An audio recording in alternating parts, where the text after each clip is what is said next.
கர்த்தருடைய வார்த்தைக்கு நேராக நாம் கடந்து போகலாம்.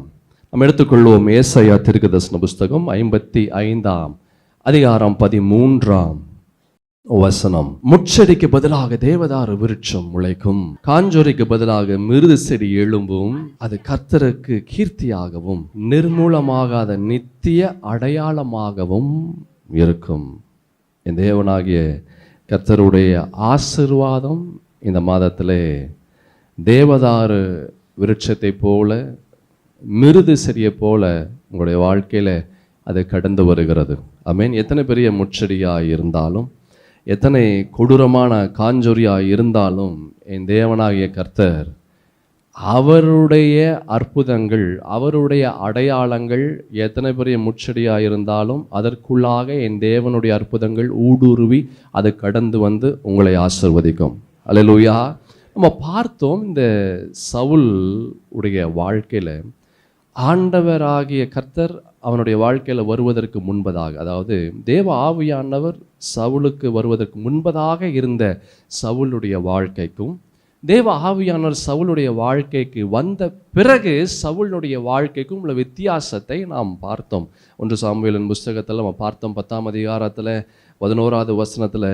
அதற்கு முன்னே இந்த சவுலை அறிந்தவர்கள் எல்லாரும் அவன் தீர்க்கதரிசிகளோடு இருந்து தீர்க்க தரிசனம் சொல்லுகிறதை கண்டபோது, கீசின் குமாரனுக்கு வந்தது என்ன, சவுலும் தீர்க்கதரிசிகள் ஒருவனோ என்று அந்த ஜனங்கள் ஒருவரோடு ஒருவர் சொல்லி கொண்டார்கள். அங்கே இருக்கிறவர்கள் ஒருவன், இவர்களுக்கு தகப்பன் யார் என்றான். ஆதலால் சவுலும் தீர்க்கதரிசிகள் ஒருவனோ என்பது பழமொழி ஆயிற்று. நம்ம பார்த்தோம், பரிசுத்த ஆவியானவர், தேவ ஆவியானவர் வருவதற்கு முன்பாக இருந்த சவுலுக்கும் தேவ ஆவியானவர் வந்த பிறகு இருந்த சவுலுக்கும் நிறைய வித்தியாசம் இருந்தது. அவனுக்கு ஒரு புதிய தைரியம் அவனுக்கு கடந்து வந்தது, புதிய நம்பிக்கை கடந்து வந்தது, புதிய அபிஷேகம் அவனுக்குள்ளாய் கடந்து வந்தது. எல்லாமே வித்தியாசமாக இருந்தது. அவனாலே நம்ப முடியல, இது எப்படி நடந்தது, ஹவ் இஸ் இட் பாசிபிள். அவனுக்கே ஒன்றும் புரியல, அவன் நண்பர்களுக்கெல்லாம் புரியல, அவனை சார்ந்து இருந்தவர்களுக்கு யாருக்குமே புரியல. நல்லா கவனமாக கேளுங்க, என் தேவனாகிய கர்த்தர் உங்களுடைய வாழ்க்கையில் கடந்து வந்தார் எல்லாருமே ஆச்சரியப்படும்படியாக, உங்களை சார்ந்திருக்கிறவர்கள் ஆச்சரியப்படும்படியாக, நீங்களே ஆச்சரியமாய் இருக்கும்படியாக என் தேவனுடைய அற்புதங்களும் அடையாளங்களும் உங்களுடைய வாழ்க்கையில கொண்டு வரும். அல்லேலூயா. இது எப்படி நடந்தது எல்லாரும் கேட்பாங்க. இது எப்படிங்க நடந்துச்சு, எப்படி உங்களால் இந்த வீடு கட்ட முடிஞ்சது, எப்படி இந்த பிஸ்னஸில் இவ்வளோ பெரிய ஒரு உயர்வு உங்களுக்குள்ளாய் கடந்து வந்தது, எப்படி இந்த வியாதியிலிருந்து நீங்கள் விடுதலை அடைந்தீர்கள், எப்படி எப்படி எப்படி என்று பலவிதமான எப்படிகளாலே பலவிதமான கேள்விகள் உங்களுக்குள்ளாக வரும், உங்களை சார்ந்திருக்கிறவர்களுக்கும் வரும். இந்த கேள்விகள் எல்லாம் ஆண்டவராகிய கர்த்தர் அவர் ஆச்சரியப்படுத்துவார். ஆமென். இந்த நிலை சவுலுடைய வாழ்க்கையில பெரிய ஒரு மாற்றம் வந்தது, பெரிய அற்புதங்கள் நடந்தது, பெரிய அடையாளங்கள் நடந்தது. ஆண்டவர் பெரிய பெரிய காரியங்களை செய்தார். இந்த நிலைமைக்கு வருவதற்கு சவுல் செய்த மிக முக்கியமான ஒரு காரணம் என்ன என்று நாம் போன வாரம் பார்த்தோம். என்ன செய்தார்? நம்பர் 1 அவர் கீழ்ப்படிந்தார். நம்பர் 2, இந்த நிலைக்கு வர சவுல் செய்த 2வது முக்கியமான ஒரு விஷயம் என்ன அப்படின்னா, 1 சாமுவேலின் புஸ்தகம் 9ஆம் அதிகாரம் 4ஆம் வசனத்திலிருந்து 6ஆம் வசனம் முடிய வாசிப்போம். அப்படியே அவன் எப்ராயிம் மலைகளையும் சலிஷா நாட்டையும் கடந்து போனான். அங்கே அவைகளை காணாமல், என்ன காணாமல், கழுதை காணாமல், சாலிம் நாட்டை கடந்தார்கள், அங்கேயும் காணவில்லை. பென்யமீன் நாட்டை உருவ கடந்தும் அவைகளை காணவில்லை. அவர்கள் சூப் என்னும் நாட்டிற்கு வந்தபோது சவுல் தன்னோடு இருந்த வேலைக்காரனை நோக்கி, என் தகப்பன் கழுதைகளின் மேல் உள்ள கவலையை விட்டு நமக்காக கவலைப்படாதபடிக்கு திரும்பி போவோம் வா என்றான். எதற்காக வந்தார்களோ அந்த காரியம் நடக்கலை. ஏன்னா அந்த அளவுக்கு இவர்கள் எல்லா பக்கமும் தேடி அலைகிறார்கள், ஆனால் எங்கேயுமே அது காணோம். நீங்கள் அந்த வசனத்துக்கு முன்னாடி வசனத்தில் நம்ம பார்த்தோம், அவர்கள் ஊடுருவி வந்தார்களாம். அந்த 4ஆம் வசனத்தை பார்த்தீங்கன்னா, பென்யமீன் நாட்டை உருவ கடந்தும் அவைகளை காணவில்லை. எல்லா பக்கமும் தேடுறான், அலசி தேடுறான், ஆனால் அவனால் கண்டுபிடிக்க முடியல. ஆமீன். ஒரு பாயிண்ட்டுக்கு அப்புறம் அவருக்கு வெக்ஸ் ஆகிடுது. என்னடா அது எல்லா பக்கமும் தேடுறோம், ஒன்றும் நமக்கு நடக்க மாட்டேங்குது. எதுவுமே நமக்கு நடக்க மாட்டேங்குது. நம்மளுடைய வாழ்க்கையில் இதே போல தான். ரொம்ப பிரயாசப்படுறோம், பல விஷயங்களுக்கு பிரயாசப்படுறோம். சிலர் ஒரு சில விஷயங்களுக்கு நம்ம பிரயாசப்படுறோம், சிலர் ஒரே விஷயத்துக்கு நம்ம பிரயாசப்படுறோம். என்னென்னமோ செய்து பார்க்குறோம், எங்கெங்கேயோ போகிறோம், எப்படியோ பண்ணுகிறோம். ஆனால் என்ன நடந்தாலும், என்ன செய்தாலும், எப்படி இருந்தாலும் அந்த காரியங்கள் நம்முடைய வாழ்க்கையில் நடக்க மாட்டேங்குது. அந்த ஆசீர்வாதத்தை பார்க்க முடியல, அந்த நன்மைகளை நாம் பெற்றுக்கொள்ள முடியல. ஆனால் முயற்சி செய்கிறோம், நிறைய முயற்சி செய்கிறோம், நிறைய நேரத்தை நம்ம செலவழிக்கிறோம், நிறைய பிரயாசத்தை நாம் அதற்காக செலவழிக்கிறோம். என்னென்னமோ பண்ணுறோம், எப்படியோ பண்ணுறோம், எவ்வளவோ பண்ணுறோம். என்ன நடந்தாலும் ஒரு அசைவு கூட நடக்க மாட்டேங்குது. இங்கே இந்த சவுலினுடைய வாழ்க்கையில் அவர் போய் தேடுறாரு, எல்லா பக்கமும் தேடுறாரு, அவரும் கூட அவருடைய வேலையாளும். ஆனால் அவர் கண்டுபிடிக்க முடியல. ஒரு பாயிண்ட் வருது, ஒரு விஷயம் கடைசியில் ஒரு பாயிண்ட் நடக்குது. என்ன நடக்குதுன்னா, இனிமேல் எனக்கு இது வேண்டாம், திரும்ப போகலாம். அந்த வசனத்தை வாசிப்போம். அவர்கள் சூப் என்னும் நாட்டிற்கு வந்தபோது சவுல் தன்னோடு இருந்த வேலைக்காரனை நோக்கி, என் தகப்பன் கழுதையின் மேல் உள்ள கவலையை விட்டு நமக்காக கவலைப்படாதபடிக்கு திரும்பி போவோம், வா. எங்கேருந்து வந்தோமோ திரும்ப போகலாம். ஏன்னா என்ன நடக்கல, நம்ம எதற்காக வந்தோமோ அந்த காரியங்கள் நமக்கு கை கூடலை, திரும்ப போகலாம். அநேகருடைய வாழ்க்கையில் அப்படி தான். எங்கேருந்து ஆரம்பிச்சோமோ திரும்ப அங்கேயே போகலாம். என்னென்னமோ முயற்சி செஞ்சோம், ஒன்றும் கை கூடலை. என்னென்னமோ செய்து பார்த்தோம், நமக்கு ஒன்றும் வேலையாகலை. திரும்ப நம்ம பழைய நிலைக்கே போகலாம் என்று ஒருவேளை இந்த வார்த்தையை கேட்டுக்கொண்டு இருந்தால், சகோதரா சகோதரி, என் தேவனாகிய கர்த்தர் இந்த நாளிலே உன்னோடு அவர் பேச இருக்கிறார். ஹல்லேலூயா. சூப் என்னும் நாட்டிற்கு வந்தார்கள். நீ எது முடிவு என்று நீ சொல்லுகிறாயோ உன் வாழ்க்கையில், அதில் என் தேவனாகிய கர்த்தர் ஒரு கமா போட்டு, அவ இனிமேல் தான் உன்னை நான் ஆசீர்வதிக்க போகிறேன் என்று கர்த்தராகிய ஆண்டவர் சொல்லுவார். ஹல்லேலூயா. நமக்கு அது முடியாது, நமக்கு அது கஷ்டம், நம்மளால எதுவுமே செய்ய முடியல. என்னென்னமோ முயற்சி பண்றோம், எப்படியோ தேடுறோம். என்ன தேடுறோம்? ஆசீர்வாதத்தை தேடுறோம், பணத்தை தேடுறோம், சமாதானத்தை தேடுகிறோம், சந்தோஷத்தை தேடுகிறோம், பலவிதமான காரியங்களை தேடுகிறோம். ஆனா கடைசி வரைக்கும் கண்டுபிடிக்க முடியல. ஒரு நிலை வருது, போதும், இனிமேல் என்னால் தேட முடியாது. நான் ரொம்ப தேடிட்டேன், பணத்துக்காக ரொம்ப நான் அலைஞ்சிட்டேன், ஆசீர்வாதத்திற்காக ரொம்ப அலைஞ்சிட்டேன், உயர்வுக்காக ரொம்ப அலைஞ்சிட்டேன், சமாதானத்திற்காக, சந்தோஷத்திற்காக நான் எவ்வளவோ முயற்சி செஞ்சேன். ஆனால் எனக்கு எதுவுமே நடக்கல. போதும், எங்கேருந்து வந்தோமோ திரும்ப அங்கேயே போகலாம் அப்படின்ற ஒரு நிலை இந்த சவுலினுடைய வாழ்க்கையில் வந்தது. வாசிப்போம் அதற்கு அடுத்த வசனத்தை. அதற்கு அவன், இதோ அதற்கு அவன்றது யாருன்னா, சவுலோடு இருந்த ஒரு வேலையாள். இந்த 2 பேரும் தான் கழுதையை தேடும்படியாக அவர்கள் போனார்கள். அதற்கு அந்த வேலையான், இதோ இந்த பட்டணத்திலே தேவனுடைய மனுஷன் ஒருவர் இருக்கிறார், அவர் பெரியவர், அவர் சொல்லுகிறதெல்லாம் தப்பாமல் நடக்கும், அங்கே போவோம், ஒருவேளை அவர் நாம் போக வேண்டிய நம்முடைய வழியை நமக்கு தெரிவிப்பார் என்றான்.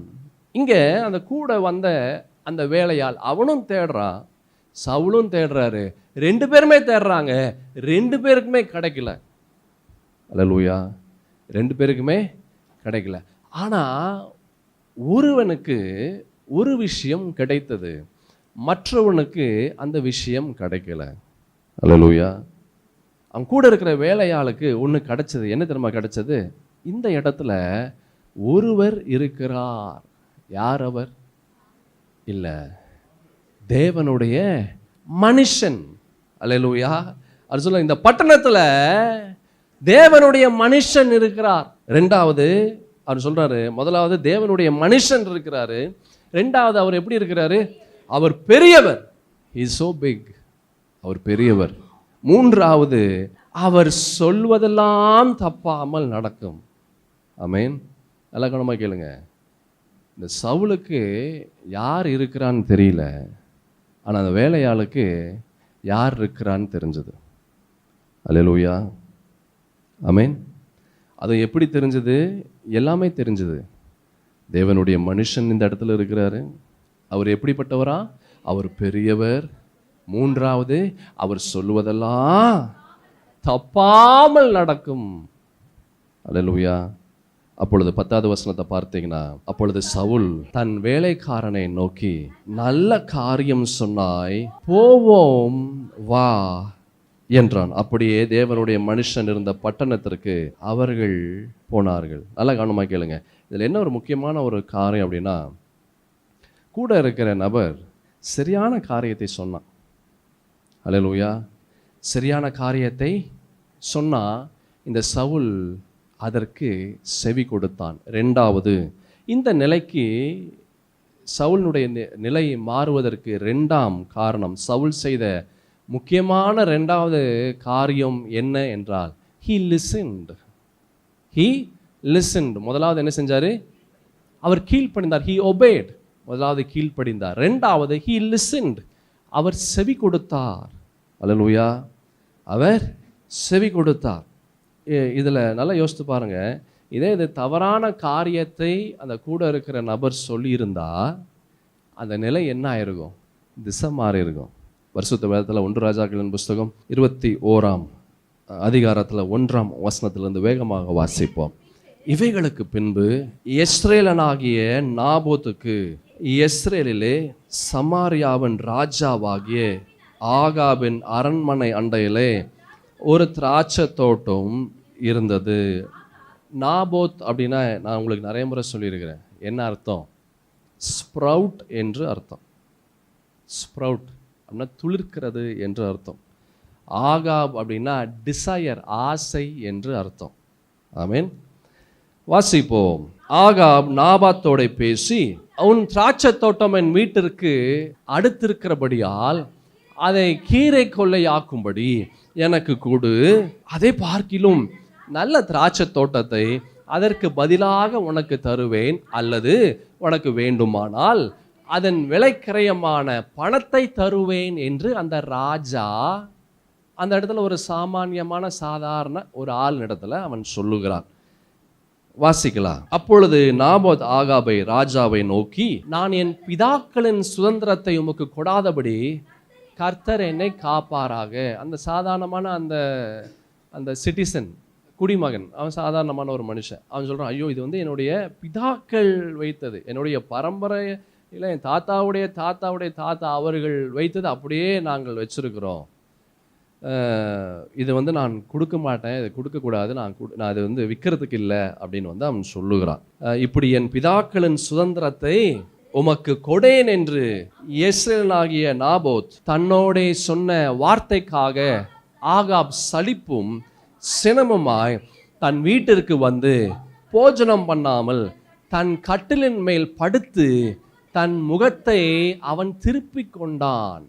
அப்பொழுது அவன் மனைவியாகிய யெசபேல் அவனிடத்தில் வந்து, நீர் போஜனம் பண்ணாதபடிக்கு உம்முடைய மனம் சலிப்பாய் இருக்கிறது என்ன என்று அவனை கேட்டதற்கு அவன் அவளை பார்த்து, நான் யெஸ்ரேலனாகிய நாபோத்தோடு பேசி உன் திராட்சை தோட்டத்தை எனக்கு விலைக்கிரயமாக கொடு, அல்லது உனக்கு ராசியானால் அதற்கு பதிலாக வேறே திராட்சை தோட்டத்தை உனக்கு தருவேன் என்றேன். அதற்கு அவன், என் திராட்சை தோட்டத்தை உமக்கு கொடுக்க மாட்டேன் என்று அவன் சொன்னான் என்று இந்த விஷயத்தை தன்னுடைய மனைவியாகிய ராணியாகிய யெசபேல் இடத்துல இந்த ராஜாவாகிய ஆகாப் அவன் சொல்லுகிறான். அப்பொழுது அவன் மனைவியாகிய ராணி யெசபேல் அவனை நோக்கி, நீ இப்பொழுது இஸ்ரவேலின் மேல் ராஜ்யபாரம் பண்ணுகிறவர் அல்லவா? நீ எழுந்து போஜனம் பண்ணி மனமகிழ்ச்சியாயிரும். யெஸ்ரேலாகிய நாபோத்தின் திராட்சை தோட்டத்தை நான் உமக்கு கொடுப்பேன் என்று சொன்னாள். அவள் ஆகாபின் பெயரால் நிருபங்களை எழுதி அவன் முத்திரையை அவளுக்கு போட்டு அந்த நிருபங்களை நாபோத்திற்கும் பட்டணத்தில் அவனோடு குடியிருக்கிற மூப்பரிடத்திற்கும் பெரியோரிடத்திற்கும் அனுப்பினாள். இது பாருங்க, இந்த ராணி யெசபேல் ஒரு தவறான ஒரு ஆலோசனையை சொல்லுகிறான். இந்த தவறான ஆலோசனை என்ன நடந்தது தெரியுமா? இந்த ராணியினுடைய வாழ்க்கையும் இந்த ராஜானுடைய வாழ்க்கையும் அழிந்து போனது தவறான ஆலோசனையினாலே. அந்த ஆலோசனை இவன் கேட்டு அதன்படி இவன் செய்தான். அந்த ஆலோசனைக்கு இவன் செவி கொடுத்தான். என்ன நடந்ததுன்னா, வசனத்தை நீங்கள் பார்த்தீங்கன்னா, 17வது வசனம், அதுக்கு நிறையா இருக்குது, அப்புறமா நீங்கள் வாசிக்கலாம். கர்த்தருடைய வார்த்தை திஸ்பியனாகிய எலியாவுக்கு உண்டாயிற்று. அவர், நீ எழுந்து சமாரியாவில் இருக்கிற இஸ்ரவேலின் ராஜாவாகிய ஆகாபை சந்திக்கும்படி போ. இதோ அவன் நாபோத்தின் திராட்சை தோட்டத்தை சொந்தமாய் எடுத்துக்கொள்ள அங்கே போயிருக்கிறான். நீ அவனை பார்த்து, நீ கொலை செய்ததும் எடுத்துக்கொண்டதும் இல்லையோ என்று கர்த்தர் சொல்லுகிறார். நாய்கள் நாபோத்தின் இரத்தத்தை நக்கின ஸ்தலத்திலே உன்னுடைய இரத்தத்தையும் நாய்கள் நக்கும் என்று கர்த்தர் சொல்லுகிறார் என்று சொல் என்றான். அப்பொழுது ஆகாப் எலியாவை நோக்கி, என் பகைஞனே, என்னை கண்டுபிடித்தாயா என்றான். அதற்கு அவன், கண்டுபிடித்தேன். கர்த்தரின் பார்வைக்கு பொல்லாப்பானதை செய்ய நீ உன்னை விற்று போட்டாய். அதுக்கு பிற்பாடு பாருங்க, நான் உன்மேல் பொல்லாப்பு வர பண்ணி உன் சந்ததியை அழித்து போட்டு ஆகாபுக்கு சுவரில் நீர் விடும் ஒரு நாயாகிலும் இராதபடிக்கு இஸ்ரவேலில் அடைப்பட்டவனையும் விடுபட்டவனையும் சங்கரித்து, எசபேலையும் குறித்து கர்த்தர், நாய்கள் எசபேலை இஸ்ரவேலின் மதில் அருகே தின்னும்.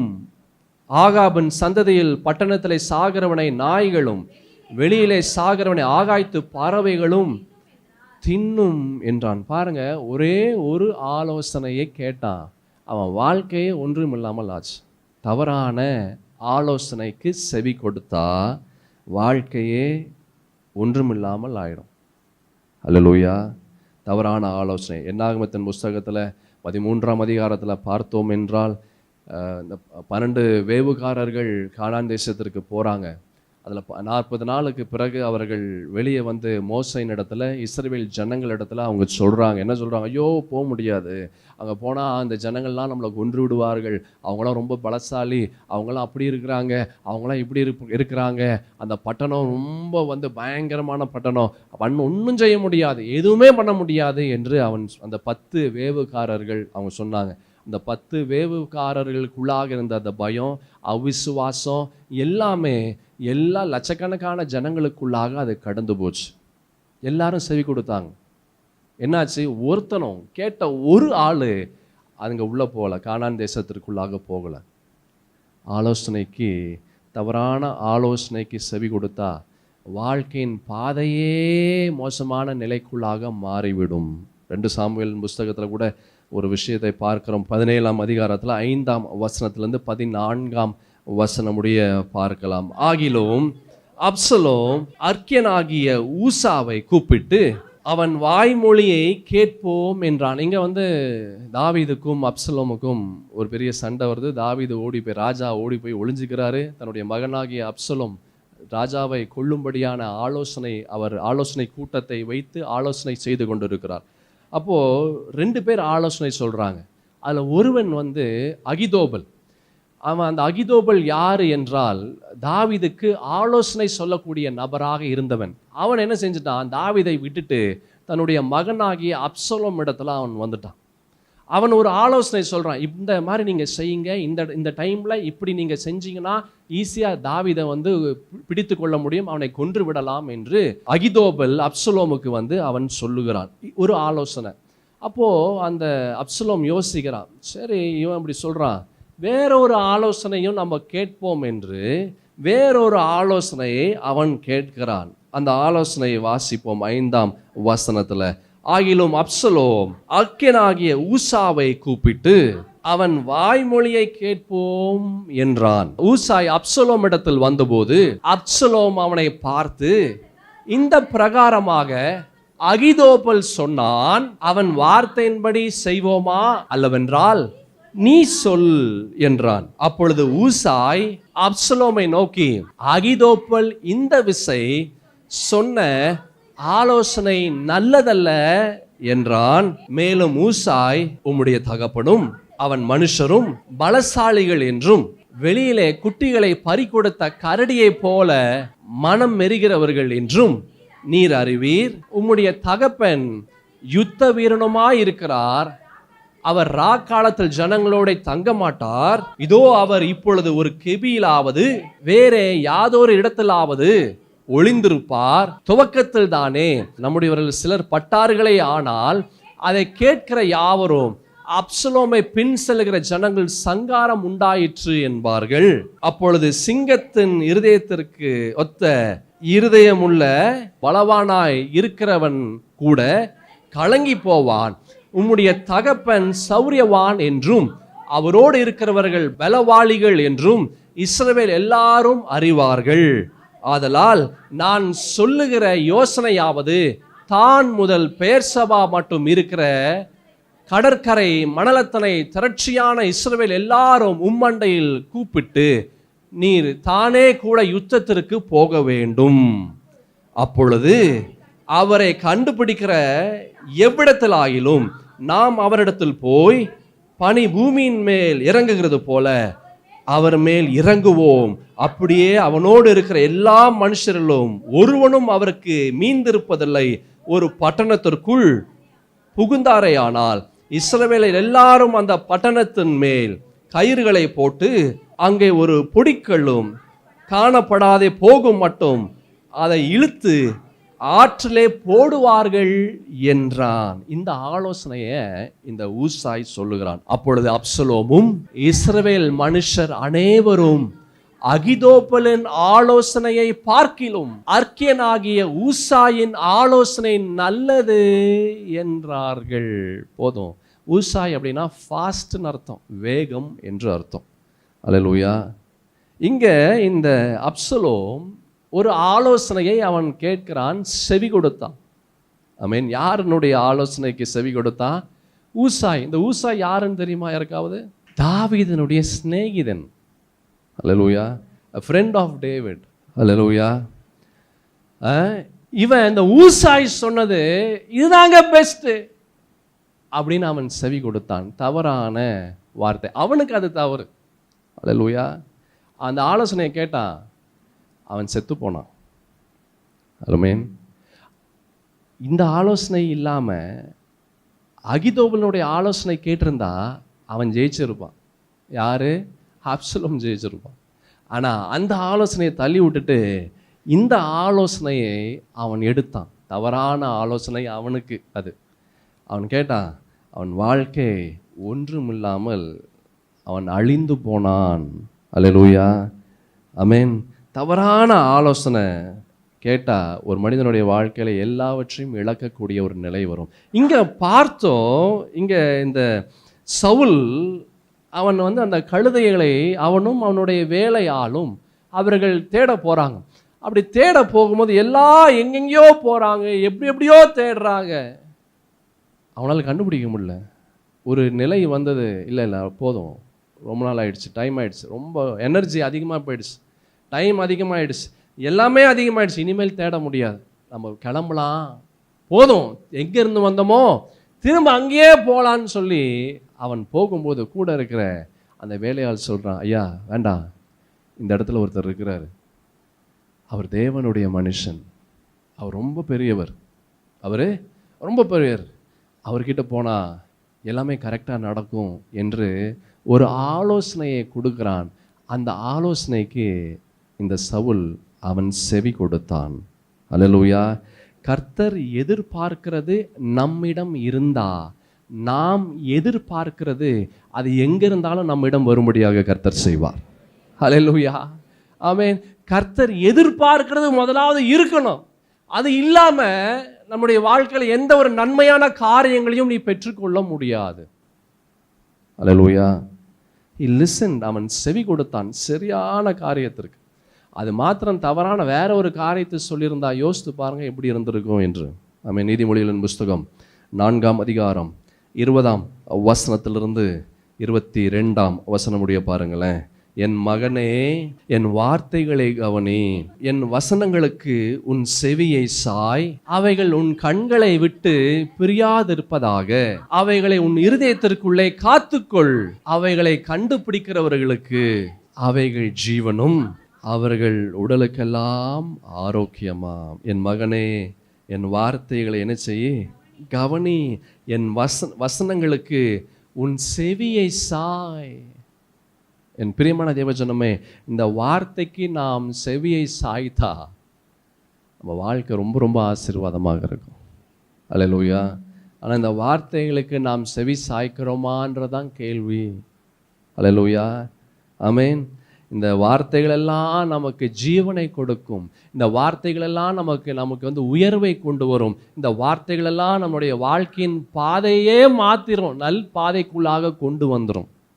ஆமென். வெளிப்படுத்தின விசேஷம் 3ஆம் அதிகாரம் 20வது வசனத்தில் அழகான ஒரு வார்த்தை இருக்கிறது. என்ன வார்த்தை? இதோ ஆண்டவர் சொல்கிறார், ஆண்டவராக இயேசு சொல்கிறாரு, நான் என்ன செய்கிறேன், நான் வாசற்படியில் நான் நின்றுட்டு நான் கதவை தட்டுறேன்ப்பா, என் சத்தம் உனக்கு கேட்குதா? ஆண்டவர் கேட்குறேன், என் சத்தம் கேட்குதா? அந்த சத்தத்திற்கு நாம் செவி கொடுக்கிறோமா? கர்த்தருடைய சத்தத்திற்கு செவி கொடுக்கிறோமா என்று பார் சகோதரா, சகோதரி. இதோ வாசற்படியிலே நின்று நான் தட்டுகிறேன். ஒருவன் என் சத்தத்தை கேட்டு